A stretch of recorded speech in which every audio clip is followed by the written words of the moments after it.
Hossos, hossos.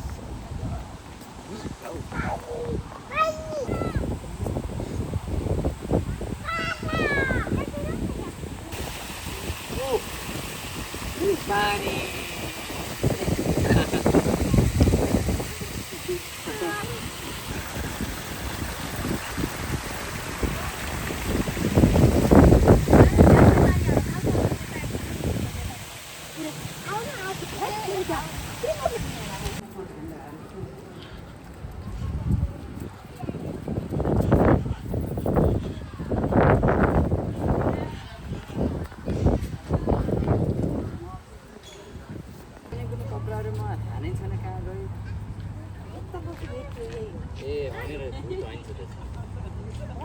At the Chicago Botanic Garden.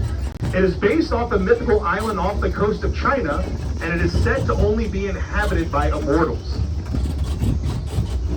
But our Japanese to the Chicago Botanic Garden because it allows scientists to do epigenetic testing and studying on these plants. So while these plants are in full sun, what they do, woods and bald cypress, also serve that purpose. This evaluation garden is designed specifically for plants that are to be grown in shaded. And if you look off to the left, you can see that is the mudflat area. And those mudflats are very ecologically important and a great place for 1%. So off to the right, we have a bur oak savanna. It's a short grass prairie, but it has these bur oaks in it. And if you look at those trees, that bark is very hardy, very thick, and very spongy. That helps them survive wild. And the Chicago Botanic Garden, that plant production facility, even produces these native plants. If you look to your right-hand side, we continue. So these plants that are on the gravel prairie, they actually are very drought resistant and very hardy. So something very interesting about the gravel prairies, they're actually one of the highest elevation points in the Chicago Botanic Garden. And it's a great... All right, folks, like I said, this is going to be our second stop on the Grand Tram Tour.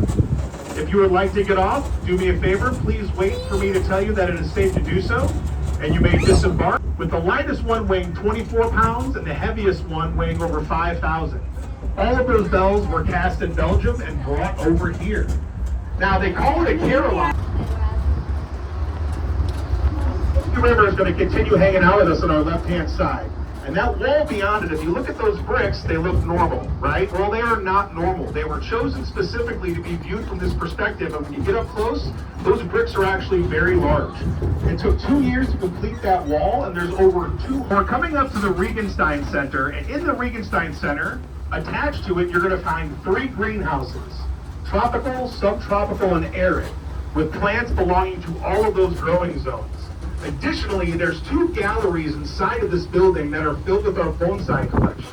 Our bonsai collection is incredible if you are interested. And this is our 3rd stop on the... Did miss them blooming as they bloom towards the end of April and the beginning of May. But as they mature, I guarantee you this is going to be one of the most beautiful spots. They drained this entire lake because we were having some significant shoreline erosion. So a major restoration process to restore our shorelines was undertaken. They restored 5 miles of shoreline and planted a lot of water-loving native plants to ensure that our shorelines kept up and would not erode in the future. And you'll see the first oak tree, it's got rounded leaves. Well, that is indicative of a white oak. And a white oak is actually the state tree of Illinois. And just past this white oak is another oak tree, and if you look at those leaves, they're for the birds. So depending on the time of year, multiple seasons.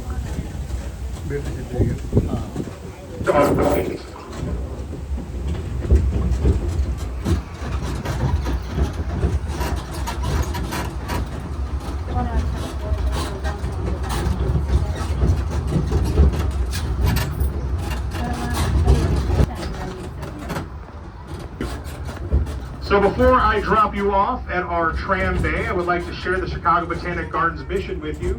We cultivate the power of plants to sustain and enrich life. Well, I hope you've enjoyed this tour today, and I hope I've shared some facts with you that have enriched your visit to the Chicago Botanic Garden. Up ahead, you're going to find our visitor center. If you want some more information, please see our guest services. Additionally, we also have the cafe And we have our gift shop, which has gardening implements, apparel, as well as local food, honey, and my favorite, the chocolate truffle counter.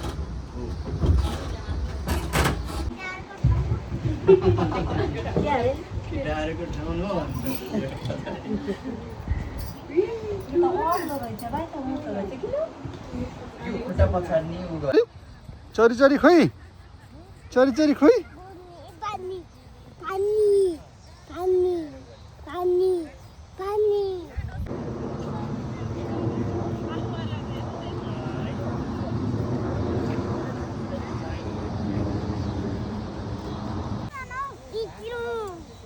एकछिन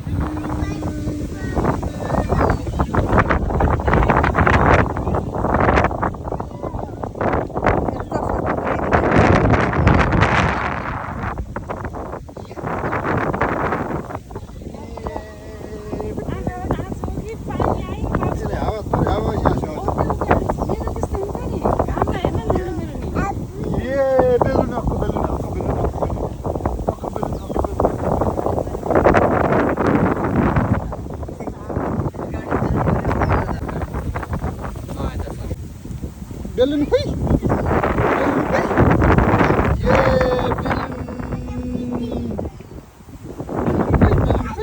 ये पानी पानी पानी पानी balloon खोइ balloon खोइ balloon खोइ